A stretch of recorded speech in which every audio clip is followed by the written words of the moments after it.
Você já sentiu que, apesar de orar e ler a Bíblia, algo na sua vida parece bloquear as bênçãos de Deus?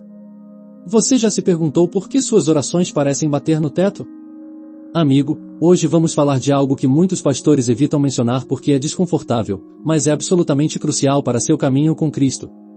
Existem certos hábitos, certas práticas que muitos de nós carregamos em nossa vida diária, que não apenas desagradam a Deus, mas que ativamente provocam sua disciplina e bloqueiam seu favor em nossas vidas. E deixe-me ser claro desde o início. Não estou aqui para condená-lo. Não estou aqui para fazer você se sentir culpado. Estou aqui como um irmão em Cristo que te ama o suficiente para te dizer a verdade. A palavra de Deus é clara sobre o que agrada ao nosso Pai Celestial e o que não agrada. E se você realmente ama Jesus, se realmente quer andar em seus caminhos, você precisa conhecer essas coisas. Hoje vamos descobrir 5 hábitos perigosos que a Bíblia diz que irritam a Deus. Não são coisas pequenas. Não são opiniões pessoais. Estão respaldados pela Escritura sólida. E o mais importante, vou te mostrar como abandonar esses hábitos e começar a viver de uma maneira que honre a Deus e traga suas bênçãos à sua vida.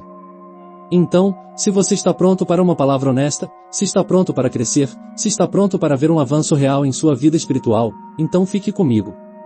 Isso pode ser desconfortável, mas prometo que se você aplicar o que vai aprender hoje, seu relacionamento com Deus nunca mais será o mesmo. E antes de continuar, se este conteúdo está te abençoando, certifique-se de se inscrever e ativar o sininho. Compartilhe esta mensagem com alguém que precisa ouvi-la. Agora, vamos direto ao assunto. Antes de identificar esses hábitos, precisamos entender algo fundamental. Deus não se irrita como nós nos irritamos. Sua ira não é um acesso emocional nem uma explosão de temperamento. A ira de Deus é sua resposta santa e justa contra o pecado e a rebelião. É seu amor em ação, protegendo o que é bom e confrontando o que destrói. A Escritura nos diz em Efésios 4:30, e não entristeçais o Espírito Santo de Deus, com o qual fostes selados para o dia da redenção. Esta é uma verdade profunda.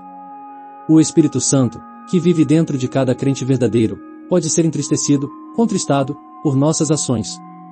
Não perdemos nossa salvação, isso é seguro pela graça de Deus, mas podemos perder sua paz, sua direção, seu poder em nossas vidas. Pense desta maneira. Imagine que você tem um filho a quem ama profundamente. Você dá tudo a ele, o protege, o ensina. Mas esse filho escolhe constantemente fazer coisas que você sabe que vão destruí-lo. Você se irritaria? É claro.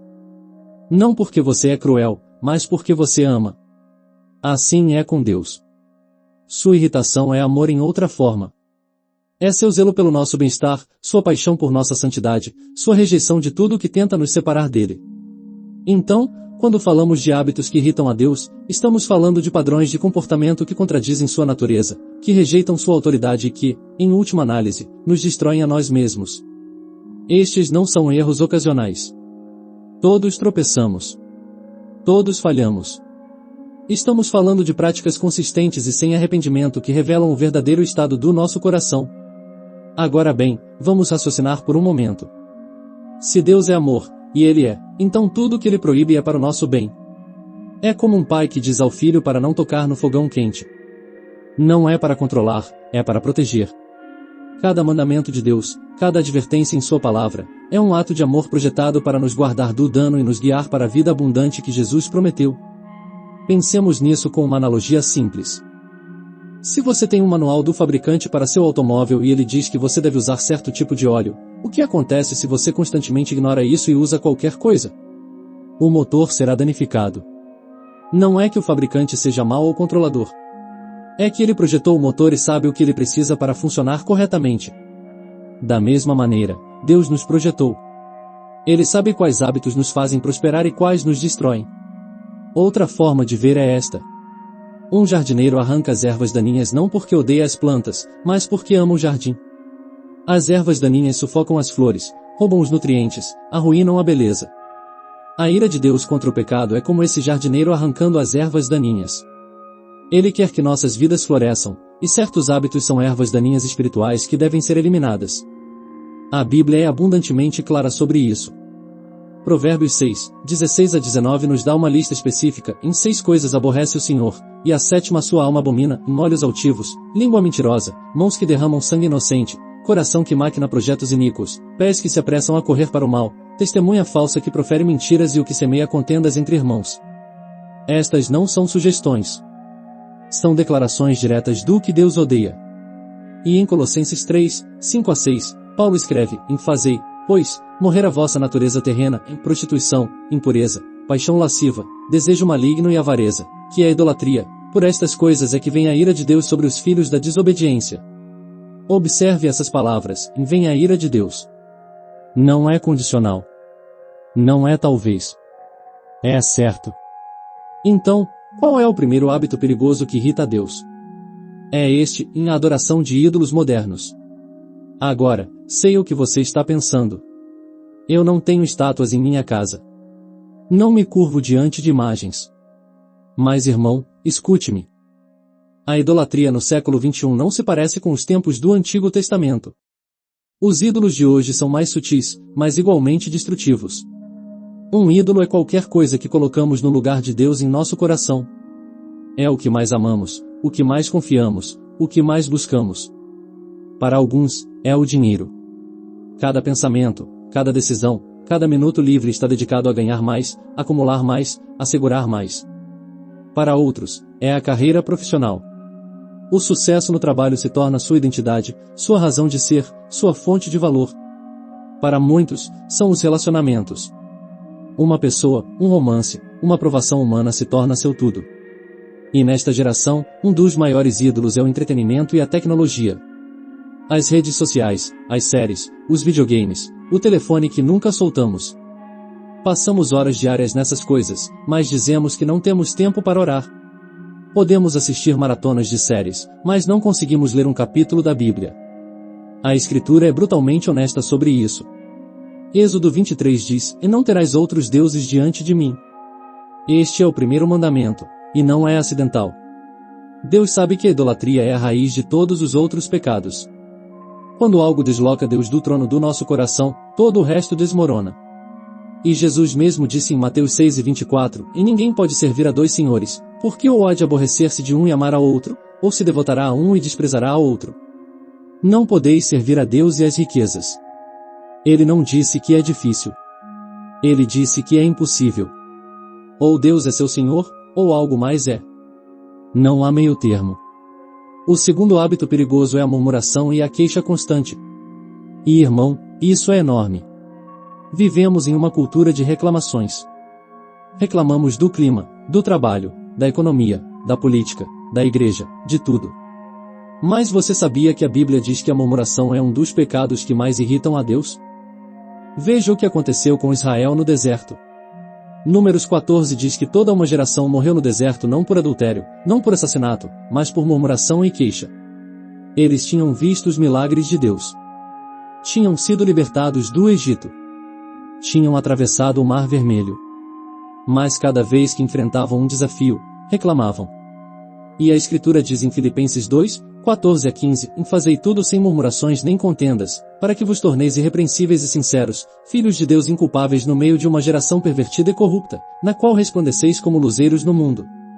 A murmuração não é apenas um mau hábito. É um sinal de incredulidade, de falta de confiança na soberania de Deus. Quando você reclama constantemente, está dizendo que Deus não sabe o que faz.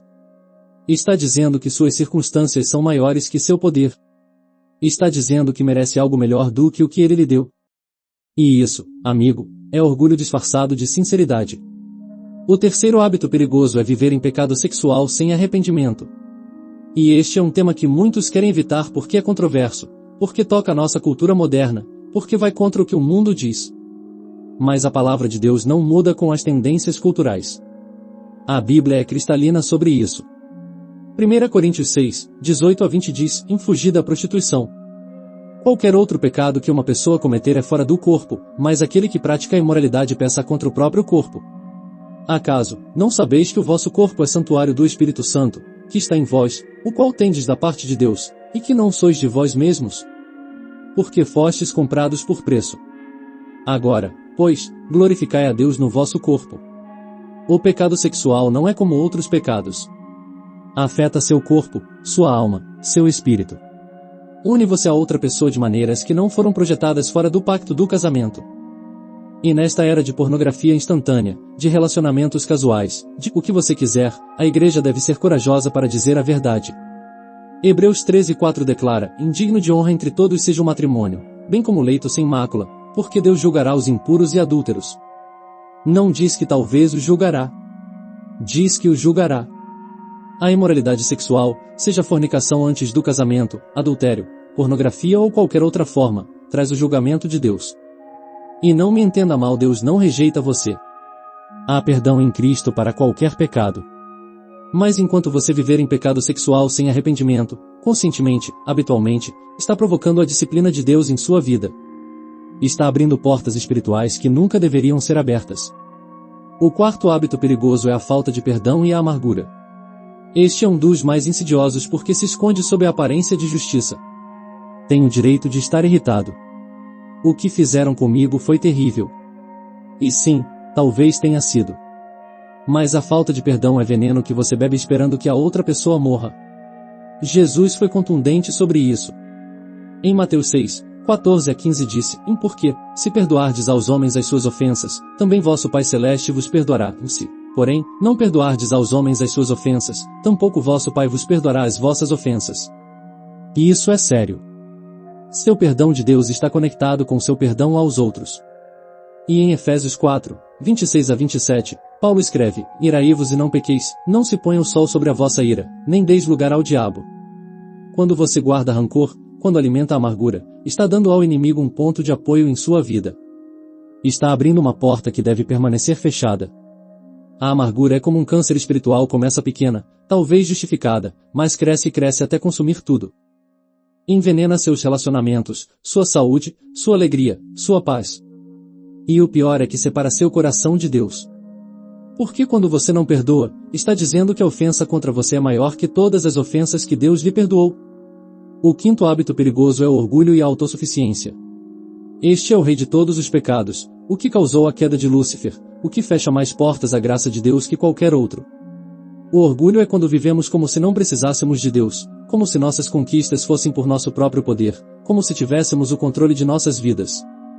Provérbios 6:16 lista os olhos altivos como a primeira coisa que Deus aborrece. E em Provérbios 16:18 diz: a soberba precede a ruína, e a altivez do espírito, a queda. O orgulho sempre precede uma queda. Tiago 4:6 é ainda mais direto: Deus resiste aos soberbos, mas dá graça aos humildes. Pare e pense nisso. Deus resiste aos soberbos. Não os ignora. Não os tolera. Resiste ativamente a eles. Quando você vive em orgulho, Deus mesmo se opõe a você. O orgulho se manifesta de muitas maneiras. É julgar os outros enquanto desculpa seus próprios pecados. É se recusar a pedir ajuda porque acredita que pode fazer sozinho. É atribuir a si mesmo o crédito pelas bênçãos de Deus. É não conseguir admitir quando está errado. É viver para a aprovação humana em vez da aprovação divina. E aqui está a armadilha do orgulho: os mais orgulhosos são os que menos o veem. O orgulho cega você para sua própria condição. Faz você acreditar que está bem quando está longe de Deus. Por isso a Escritura nos chama constantemente à humildade, ao arrependimento, a reconhecer nossa necessidade desesperada de Deus a cada momento. Agora bem, talvez você esteja ouvindo isso e pensando: mas eu faço algumas dessas coisas. Isso significa que Deus me odeia? Que não sou salvo? Vamos parar aqui porque este é um mal-entendido comum e perigoso. Primeiro, você precisa entender que Deus odeia o pecado, mas ama o pecador. Ele aborrece esses hábitos porque destroem seus filhos, não porque goste de estar irritado. Romanos 5:8 diz: mas Deus prova o seu próprio amor para conosco pelo fato de ter Cristo morrido por nós, sendo nós ainda pecadores. O amor de Deus é incondicional, mas seu favor e bênção fluem quando caminhamos em obediência. Segundo, há uma diferença enorme entre tropeçar ocasionalmente e viver em rebelião habitual. Todos pecamos. 1 João 1:8 diz: se dissermos que não temos pecado nenhum, a nós mesmos nos enganamos, e a verdade não está em nós. Mas há uma diferença entre o crente que peça e se arrepende, e aquele que vive em pecado sem remorso nem mudança. Terceiro, alguns pensam que porque há graça, o pecado não importa. E isso é perigoso. Romanos 6:1-2 diz: que diremos, pois? Permaneceremos no pecado, para que seja a graça mais abundante? De modo nenhum. Como viveremos ainda no pecado, nós os que para ele morremos? A graça não é uma licença para pecar. É poder para mudar. Então, como saímos desses hábitos perigosos? Como começamos a viver de uma maneira que honre a Deus e traga suas bênçãos? Deixe-me dar passos práticos e concretos. Primeiro, você precisa de um momento de honestidade brutal consigo mesmo. Peça ao Espírito Santo que revele as áreas da sua vida onde esses hábitos se enraizaram. Salmo 139, 23 a 24 diz: Insonda-me, ó Deus, e conhece o meu coração, prova-me e conhece os meus pensamentos, vê se há em mim algum caminho mau e guia-me pelo caminho eterno. Ore esta oração sinceramente e espere que Deus responda. Segundo, arrependa-se genuinamente. O arrependimento não é apenas sentir pena. É uma virada de 180 graus. É reconhecer o pecado, confessá-lo a Deus, afastar-se dele e mover-se em direção à justiça. 1 João 1,9 promete: em se confessarmos os nossos pecados, ele é fiel e justo para nos perdoar os pecados e nos purificar de toda injustiça. Não há pecado grande demais para o sangue de Jesus. Terceiro, substitua os hábitos maus por hábitos bons. Não basta parar de fazer algo. Você deve preencher esse espaço com algo positivo. Se o problema é a idolatria do dinheiro, comece a dar generosamente. Se é a murmuração, pratique a gratidão diária. Se é a falta de perdão, ore pela pessoa que te feriu. Se é o orgulho, busque maneiras de servir aos outros humildemente. Quarto, cerque-se de crentes maduros que te desafiem e te façam prestar contas. Provérbios 27:17 diz: como ferro com ferro se afia, assim, o homem, ao seu amigo. Você precisa de irmãos e irmãs que te amem o suficiente para te dizer a verdade, que orem com você, que caminhem com você neste processo de transformação. Quinto, permaneça na palavra de Deus diariamente. A Bíblia não é apenas informação. É transformação. Romanos 12:2 diz: e não vos conformeis com este século, mas transformai-vos pela renovação da vossa mente. Sua mente precisa ser renovada constantemente pela verdade de Deus, e isso só acontece quando você está imerso em sua palavra. E deixe-me dizer uma coisa. Este processo não é fácil. Quebrar hábitos profundamente enraizados requer tempo, esforço, graça consigo mesmo e dependência total no Espírito Santo. Haverá dias em que você falhará. Haverá momentos de frustração. Mas não desista. Filipenses 1:6 diz: estou plenamente certo de que aquele que começou boa obra em vós há de completá-la até ao dia de Cristo Jesus. Deus não abandona sua obra em você. E escute, amigo. Chegamos ao final desta mensagem, e quero que você ouça meu coração. Não compartilhei essas coisas para te esmagar ou fazer você se sentir condenado. Compartilhei porque te amo, porque Deus te ama, e porque quero que você experimente a plenitude de vida que Jesus veio te dar. Os hábitos que discutimos hoje, a idolatria moderna, a murmuração constante, o pecado sexual sem arrependimento, a falta de perdão e orgulho, não são apenas pecados abstratos. São correntes que te mantêm preso, muros que bloqueiam as bênçãos de Deus, venenos que lentamente destroem sua vida espiritual. Mas aqui está a bela verdade do Evangelho. Não importa quanto tempo você tenha vivido nesses hábitos. Não importa quão profundamente enraizados estejam. O poder do sangue de Jesus é maior. A graça de Deus é mais forte. O Espírito Santo dentro de você é capaz de trazer transformação completa. Hoje pode ser um ponto de virada para você. Hoje você pode dizer: basta. Não mais. Com a ajuda de Deus, vou quebrar essas correntes. Vou viver de uma maneira que honre meu Salvador. E quando você tomar essa decisão, quando der esse passo de fé, prometo que verá Deus se mover em sua vida de maneiras que nunca imaginou. Então te desafio. Não deixe que esta mensagem seja apenas informação. Faça dela transformação. Haja hoje. Arrependa-se hoje. Mude hoje. E observe como Deus começa a restaurar, a curar, a abençoar sua vida de maneiras que só Ele pode fazer. Se esta mensagem tocou seu coração, compartilhe com alguém que precisa ouvi-la. Deixe-me um comentário abaixo dizendo qual desses hábitos ressoou mais com você e como você vai tomar ação. E se ainda não se inscreveu, faça agora. Há muito mais verdade transformadora vindo neste canal. Agora, antes de nos despedirmos, vamos orar juntos. Pai Celestial, vimos diante de Ti com corações humildes e honestos. Reconhecemos que falhamos. Reconhecemos que há hábitos em nossas vidas que não Te agradam, que Te entristecem, que bloqueiam Tua bênção. Senhor, te damos graças por tua paciência infinita conosco. Obrigado porque não nos tratas como merecem nossos pecados. Obrigado pelo sangue de Jesus que nos limpa de toda maldade. Hoje, Pai, pedimos perdão. Perdão pela idolatria, por colocar outras coisas antes de ti. Perdão pelas queixas e murmurações que revelam nossa falta de fé. Perdão pelo pecado sexual, por desonar nossos corpos que são templo de teu Espírito. Perdão pela amargura e falta de perdão. Perdão pelo orgulho que nos cega para a nossa necessidade de ti. E agora, Senhor, pedimos teu poder transformador. Envia teu Espírito Santo com força nova. Ajuda-nos a quebrar esses hábitos. Dá-nos força quando formos fracos. Dá-nos convicção quando quisermos desistir. Cerca-nos de irmãos e irmãs que nos sustentem neste caminho. Que cada pessoa que ouve isso experimente um avanço genuíno. Que vejam tua mão se mover em suas vidas. Que sintam tua presença de maneira fresca. Que caminhem em liberdade e na plenitude de bênção que tens preparada para eles. Te pedimos em nome poderoso de Jesus, nosso Salvador, nosso Redentor, nosso Rei. Amém e amém. Que a graça de nosso Senhor Jesus Cristo, o amor de Deus Pai e a comunhão do Espírito Santo sejam com todos vocês. Nos vemos no próximo vídeo. Mantenha-se firme na fé, irmão. Deus te abençoe grandemente.